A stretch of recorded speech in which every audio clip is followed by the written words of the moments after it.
What is up, guys? Welcome back to the channel. Real Madrid have just lost to AC Milan 3-1 at the Santiago Bernabeu. This downfall is insane, and as a Barca fan, I can't lie, I'm loving every single second of it. But honestly, man, in all seriousness, trolling aside, I've never seen a downfall like this from a team. Genuinely, I have not. I'm not even trying to be hyperbolic. I know I say that a lot, but I'm really not trying to be hyperbolic. But what the fuck happened to Madrid this season? Honestly, what happened to them? I can't comprehend why this team is so shit. They have not played a full game of good football. They have not put together 90 minutes of good football, and we're in November already. The season's been going on for a while.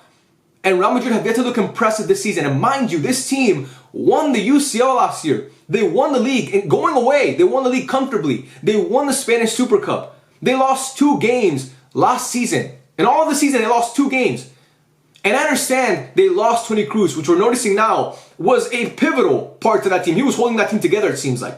I get they lost him. I understand Nacho left. He was a great squad player for them for a long time, and also a captain for that team, a leader on that team. So that's obviously a big loss as well. And Dani Carvajal, another leader for them, another captain for them, is out for the whole season due to injury. But still, man, like this team on paper, you added Kylian Mbappe. I know you lost those guys, but you added Kylian Mbappe.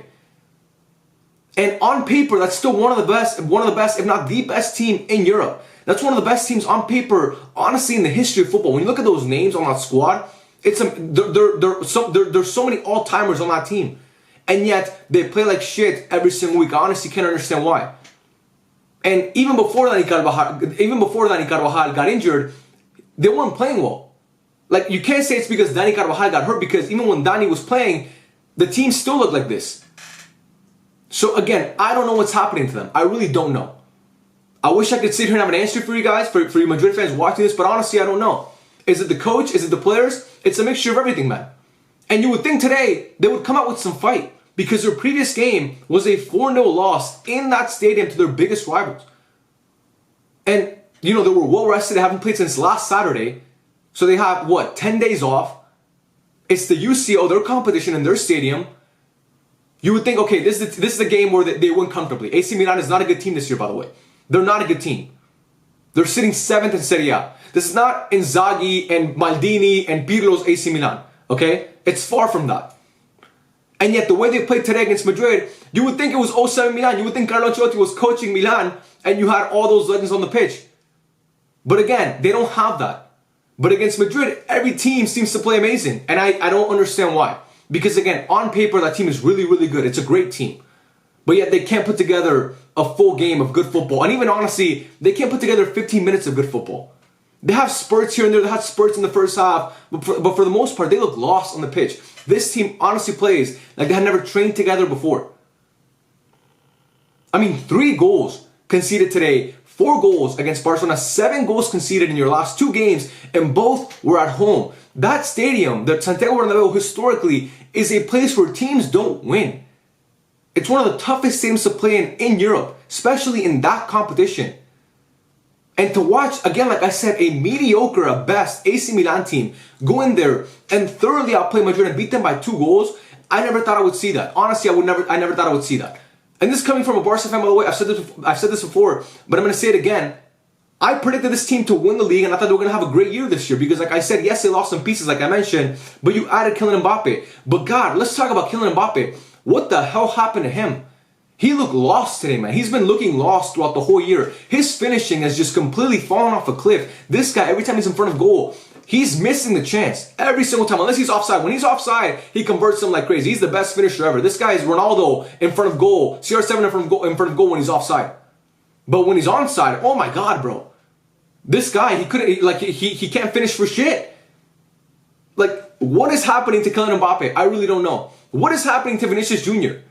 Vinicius Jr. had that game against Dortmund a couple weeks back where he scored that hat-trick, but for the most part, he's been non-existent. He has not had a good season. Tchouaméni is not having a good season. Luka Modric starting games for Real Madrid in 2024 is a crime. It's honestly a crime, especially when you have a guy like Arda Güler sitting on the bench. Rudiger's not having a great year. Militao's not having a great year. Lucas Vázquez is like our Sergio Roberto. He's there, he's kind of a legend of the club, but not really. He's had some great moments.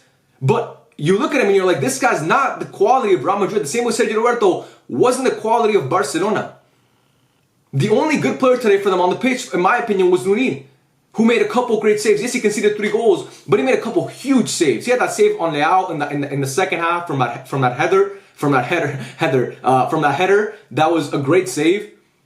But yeah, man, I mean, Malik Thiaw scores that first goal from a corner kick. Then Real Madrid equalized with that penalty from Vinicius Jr. Then Alvaro Morata, obviously a former Real Madrid player, scores that second goal. Leao makes a great move in the box, completely social. He goes the other way. He makes space for himself. He shoots on goal. It's saved, a good save by Lunin. And then Morata is just completely, he's unmarked, bro. He's unmarked. Nobody's there. And he slots it away into an open net. And then the third goal, I mean, Reinders there, man. He holds up the ball. He finds Leao. Then Leao makes that run, and Reinders continues to run with him. I mean, he starts to play and finishes the play. Leao finds him with a great pass, and that finish was amazing. And I think Leao today was great. I think Musa was great today. I thought Reinders was great today. I thought Fofana had a good game. I thought Pulisic had a really, really good game. I thought obviously Theo Hernandez had a really good game as well. Maignan had a really good game. He had a 6 save. He had an insane save on Brahim Diaz towards the end of that game. I think the better team won. But again, like I said, what is happening to this Madrid team? I really don't know. Ancelotti, he just seems to be lost, man. I don't know what he's doing as a coach. Bringing in Dani Ceballos before you bring in Arda Güler or Rodrigo, it's a crime. It's a crime. In a game where you needed a goal, you're bringing in Dani Ceballos. And you're not bringing in Arda Güler, who we all know. Even look, you won't find a bigger Barca fan than me. Arda Güler is one of the best talents. Like, I'm not afraid to, obviously, I say that to say, I'm not afraid to give Real Madrid players credit, obviously, because I'm not 13 years old. Arda Güler is one of the best young talents you'll find in world football. Every team in Europe will want to have a guy like Arda Güler. You have him sitting on your bench. You're in a game where you need creativity. You need someone to find, to make something happen and maybe make a goal happen. Find a pass or do something. And you bring in Dani Ceballos when you have him sitting on the bench. Rodrigo, say what you want about him, he's still a threat coming off the bench. He's one of the best players, one of the best wingers in Europe still. And Ancelotti just seems to be completely lost out there. He seems to be completely lost. He has no idea how to set this team up. Vini and Mbappe have no idea how to play together. Honestly, they don't. I was one person that actually thought this was going to work out, but I was completely wrong. This is not working out whatsoever. This is depressing to watch. Not for me. I'm sure for Madrid fans. For me, it's a joy. Honestly, I've never had so much fun watching Real Madrid play. Genuinely, I have not. Because, it's just, they don't look good. They don't ever look good. They don't ever look good. And like I said, Luka Modric has not been good. Lucas Vazquez was just getting skinned. Whether it was by Leao or by Hernandez, anybody on that left-hand side was, just eating his lunch. Real Madrid's backline looks to be asleep. The attack is a problem, but the backline is as well. The whole team is a problem. The midfield too. Jude Bellingham, you see how frustrated he is on the pitch every single time. And Jude, look, man, he's not the same Jude Bellingham that he was last season. He's obviously playing a different role because now he has Mbappe. He has Mbappe in front of him, so he's not tasked with goal scoring. And I still think Jude's work rate is there. You see him frustrated on the pitch because he's pressing. He's trying to win the ball back. He's actually, tracking back. And his counterparts in front of him are not doing that. So he gets frustrated. And I don't blame him, bro, because when you're doing all that for the team and you see Mbappe and Vini fucking standing in front of you, picking their boogers, waiting for the ball to come to them, who wouldn't be frustrated? You know what I mean? But yeah, to me, I don't think Jude's the problem on this team because again, I think he's trying to do the best that he can. His finishing is not there, but he's trying to make up for that in other areas. And Jude Bellingham is so vastly talented that he can do that. But again, your only goal comes from a penalty. Vinicius Jr. obviously Panenka's a good penalty, but I mean, I don't know. Rudiger obviously scored a goal, but he was clearly offside. Everybody talking about how he's not offside. He's clearly offside. I mean, the UCL has the VAR technology where it's like automatic, and his foot was offside. It was a great finish, by the way, from Antonio Rudiger, who seemed, he's had some good goals this season. He obviously scored against Dortmund, and that would have been an insane goal. But man, I don't know what to say. I really don't know what to say. This game was just crazy. Every time Milan got the ball anywhere near, anywhere on their side of the pitch, so we're just getting out in transition and making things happen and looking dangerous and looking threatening. And again, for me, I don't see this Madrid team getting better this year. I really don't see this Madrid team getting better this year. This, to me, was one of the worst performances of the season. Because at least in the El Clásico, in the first half, they came out with some fight. It looked like they wanted to, take it to Barcelona. Today, they looked asleep the whole game. From the beginning of the game, from minute 0 or minute 1 to minute 96, they looked lost completely. And again, I think it's a mixture of the coaching and Ancelotti, who is making not great subs, and his man management seems to be all over the place. The players are obviously not playing for the badge and not trying their hardest. I don't like calling players lazy, because obviously that's a very strong accusation to throw at someone, saying they're lazy and they're not trying hard enough. But you can't tell me this team is trying hard enough when you look at them play. And again, I think Mbappe's finishing is a problem. I think Tchouaméni's fall off is a problem because he has not been good. But yeah, man, that's just my thoughts on Madrid and this game, because again, in a day in the UCL where it was a crazy day, Liverpool beat Bayer Leverkusen 4-0. Sporting beat Man City 4-1. 4-1. Gyökeres scored a hat-trick against Man City. This to me was the most shocking result. More than the Sporting win, more than the Liverpool thrashing of Leverkusen, this to me was the most shocking result. Because again, in that stadium, in that competition, for that team, after coming off that result against your biggest rivals, you would expect some fight. You would expect some passion. You would expect some intensity. You would expect something different than what you saw there. I mean, honestly, man, it was just like Ferland Mendy is just like, this guy crosses the halfway line and he looks like he's never played football before. Honestly, Ferland Mendy, I mean, he's good defensively, but going forward, God, man, can you be worse than him as a fullback? I'm going to say it again. Luka Modric is a legend of the game. One of the best midfielders I've ever seen with my own two eyes. One of the best players in the history of that club. And that club, we know, has, basically all the greatest legends that have played football have basically played for Madrid, apart from obviously the guys that have played for Barca. But when you look at Ronaldo, Raúl, Ramos, fucking Paco Gento, and Alfredo Di Stefano, and all these guys, Luka Modric is in that list with those guys as the greatest to ever play for Madrid. But in 2024, you cannot play him. Arda Güler has to be getting more playing time on this team. Rodrigo has to be coming on earlier when you're needing a goal. I mean, come on, Carlo, use some common sense, man. I know you're not at your best anymore, clearly, but you're still one of the best managers to ever play the game. You won the UCL literally 4 months ago, or more than that, 5 months ago. So I know you still have something in you.